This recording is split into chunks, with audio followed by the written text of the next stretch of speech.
Chapitre 22. Quelques-unes de mes expériences dans l'enseignement de la sainteté. Je reçus un jour d'un des jeunes officiers les plus dévoués que je connaisse une lettre dans laquelle il disait « J'aime de plus en plus la sainteté, mais je me décourage à ce sujet. Il me semble que je ne pourrai jamais l'enseigner à d'autres, car je mets le but ou trop haut ou trop bas. Je comprends parfaitement ce qu'il éprouve. Quelques mois après avoir reçu la bénédiction de la sanctification, je me sentis très malheureux à cause de mon incapacité d'amener d'autres personnes à cet état. Je savais, sans l'ombre d'un doute, que mon cœur était pur, et cependant je ne parvenais pas à enseigner le moyen d'arriver à ce résultat. Un matin, je rencontrai un ami chrétien qui avait amené à la sanctification beaucoup d'âmes, et je lui fis part de mes perplexités. Comment, lui dis-je, dois-je donc enseigner la sanctification pour que mes auditeurs parviennent à l'obtenir? Il me répondit « Chargez votre arme, puis tirez, chargez, puis tirez. » Ce fut un trait de lumière. Je compris que pour moi, il s'agissait de prier, d'étudier ma Bible, de m'entretenir avec ceux qui avaient reçu cette grâce, jusqu'à ce que je fusse chargé si abondamment que mon cœur déborda, pour ainsi dire. Dieu lui-même ferait ensuite pénétrer la vérité dans les cœurs et les sanctifierait. Cette rencontre eut lieu un samedi. Le lendemain, je parus devant mon auditoire, revêtu de vérité et soutenu par l'amour et la foi.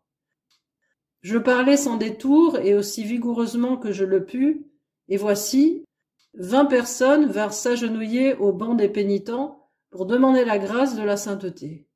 Je n'avais jamais rien vu de semblable jusqu'alors, mais depuis cette expérience s'est répétée souvent. Depuis ce moment-là, j'ai fait consciencieusement la part qui m'incombait, me confiant en Dieu pour qu'il accomplit la sienne, et partout où je suis allé, des résultats ont couronné mes efforts. Mais partout aussi, Satan m'a fortement tenté, particulièrement quand les foules endurcissaient leur cœur, ne voulant ni croire ni obéir. Je me disais alors, le mal vient de ma manière de prêcher la vérité. Tantôt le diable me suggérait que j'allais trop loin et risquais de mettre mes auditeurs en fuite, tantôt que je n'allais pas droit au but et que je les empêchais ainsi de parvenir à la sainteté. J'ai parfois beaucoup souffert, mais dans ma détresse, je me suis toujours adressé au Seigneur, lui disant qu'il connaissait mon sincère désir d'annoncer la vérité pour amener mes auditeurs à l'aimer et à lui faire pleinement confiance. Le Seigneur me consola en me montrant que le diable me tentait pour m'empêcher de prêcher la sainteté. Parfois, certaines personnes qui se donnaient pour pieuses, tout en ayant, comme les décrit Paul, l'apparence de la piété, mais reniant ce qui en fait la force, de Timothée 3, verset 5, sont venues me trouver pour me dire que je faisais plus de mal que de bien. Aussi ai-je suivi le commandement « Éloigne-toi de ces hommes-là » de Timothée 3, verset 5, n'osant pas plus prêter l'oreille à leurs insinuations qu'à celles du diable. Ainsi qu'on m'approuve ou qu'on me blâme, j'ai tenu bon, et l'Éternel ne m'a jamais abandonné. Il m'a soutenu, m'a donné la victoire, de sorte que j'ai toujours vu des âmes s'ouvrir à la lumière qui leur révélait la liberté et l'amour parfait.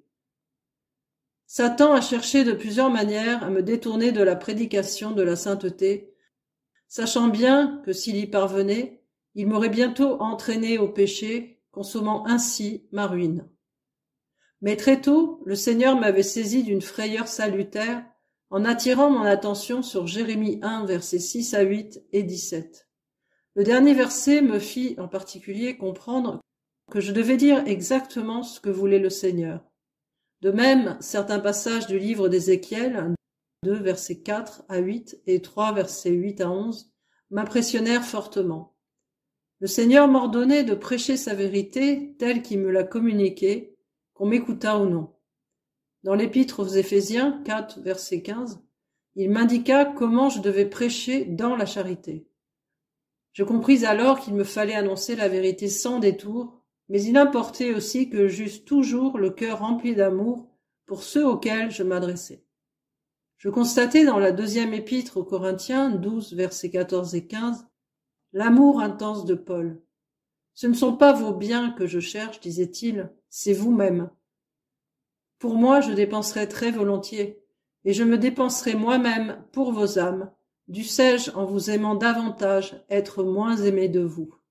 Puis, dans les Actes 20, versets 20 et 27, vous savez que je n'ai rien caché de ce qui vous était utile, car je vous ai annoncé tout le conseil de Dieu, sans en rien cacher.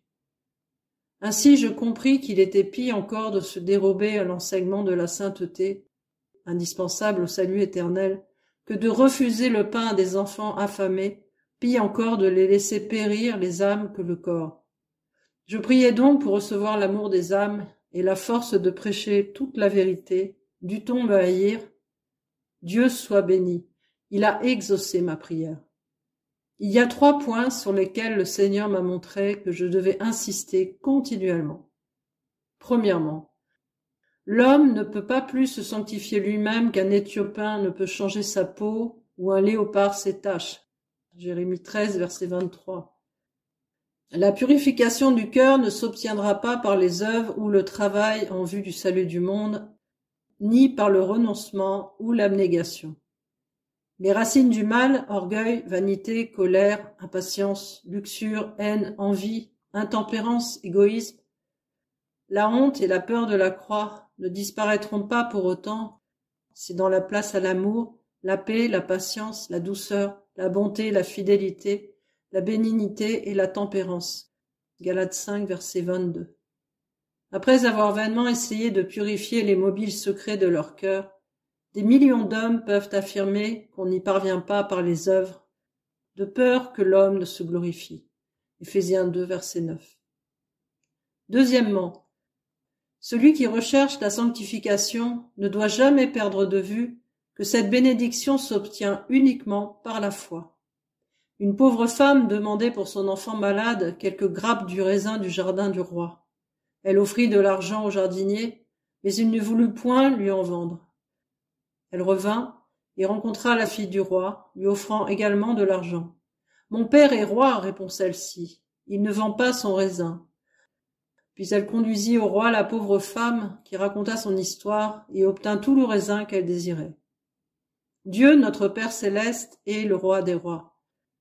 Il ne vend ni sa sainteté, ni les grâces de son esprit, mais il les donne à tous ceux qui les demandent avec la foi simple d'un enfant. En vérité, il le fait. Demandez et l'on vous donnera. Matthieu 7, verset 7. Où donc est le sujet de se glorifier? Il est exclu.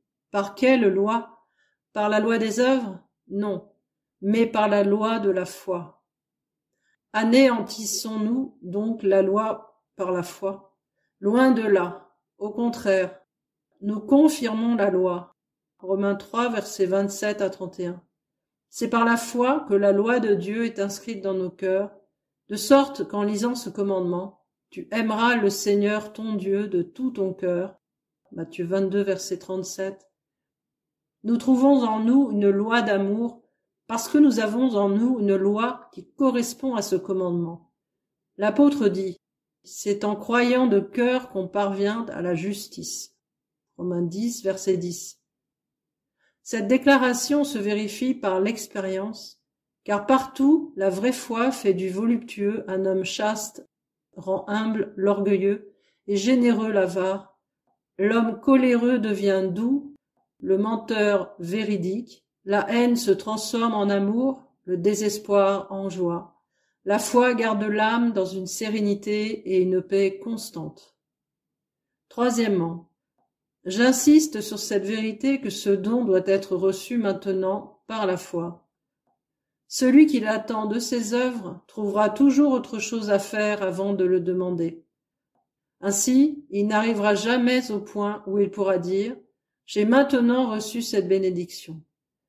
Au contraire, l'âme humble qui l'attend par la foi comprend que c'est un don et est persuadée que Dieu consent à la lui accorder maintenant.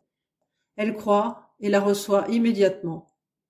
En pressant ainsi les gens à demander immédiatement cette bénédiction, j'ai eu l'occasion d'en voir l'exaucement tandis que je parlais encore. Mon âme bénit l'Éternel.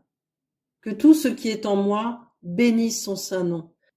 Psaume 103, verset 1.